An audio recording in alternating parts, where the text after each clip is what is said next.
সালামু আলাইকুম। একজন মানুষ সবার প্রিয় হতে পারে না।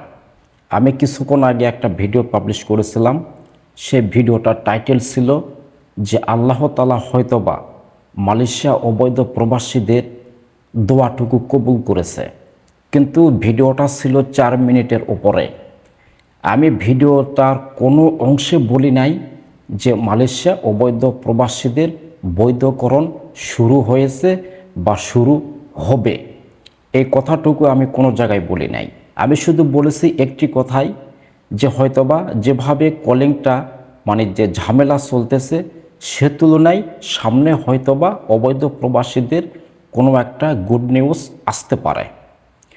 এই ভিডিওটা ভাইরাল, অনেকেই কমেন্ট করতেছে।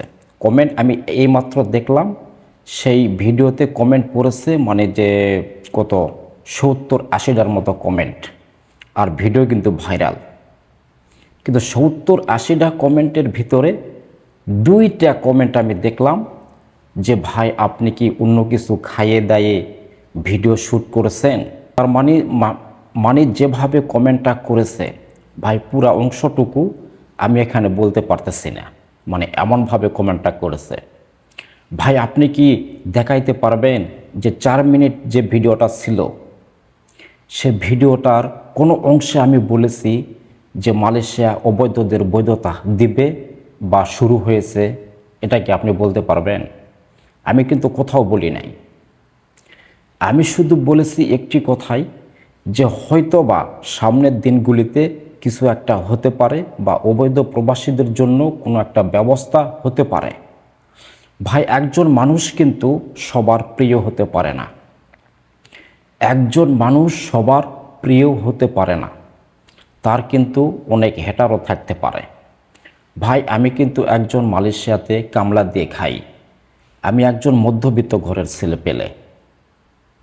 আমি এই কামলা দিতে আসার আগে আমি যে দুর্ভোগে পড়েছিলাম বাংলাদেশে, সেইটুকুর বেসিস করেই আমি এই কলিং সম্পর্কে আলোচনা করেছি। আর মালয়েশিয়া আইন কানুন সম্পর্কে কমার বেশি আমি মোটামুটি জানি ভাই।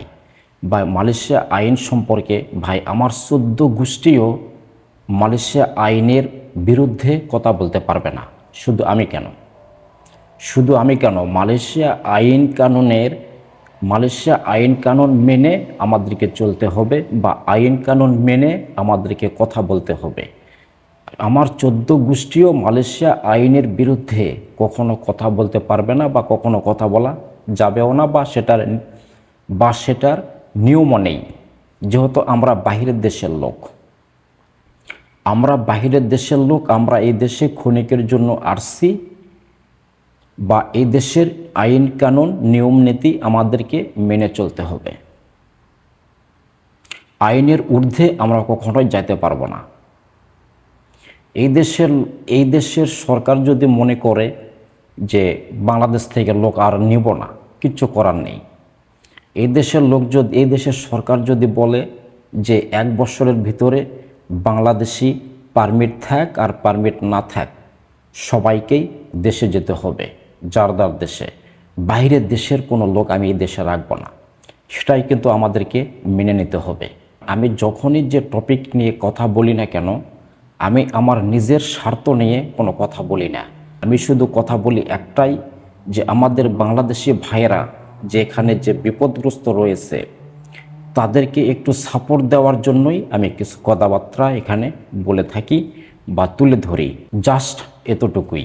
তো আমার এই কথায় যদি কোনো ভুলভ্রান্তি হয়ে থাকে অবশ্যই ক্ষমার দৃষ্টিতে দেখবেন। আমি কিন্তু একজন সাধারণ কামলা দিয়ে খাই ভাই এই দেশে। আমি একজন ইলেকট্রিশিয়ান, রিনোভেশনের কাজ করি। আমি একজন সাধারণ কর্মী। তো সবাই ভালো থাকবেন, দেখা হবে নতুন কোনো একটা ভিডিওতে। আল্লাহ হাফেজ, সালামু আলাইকুম।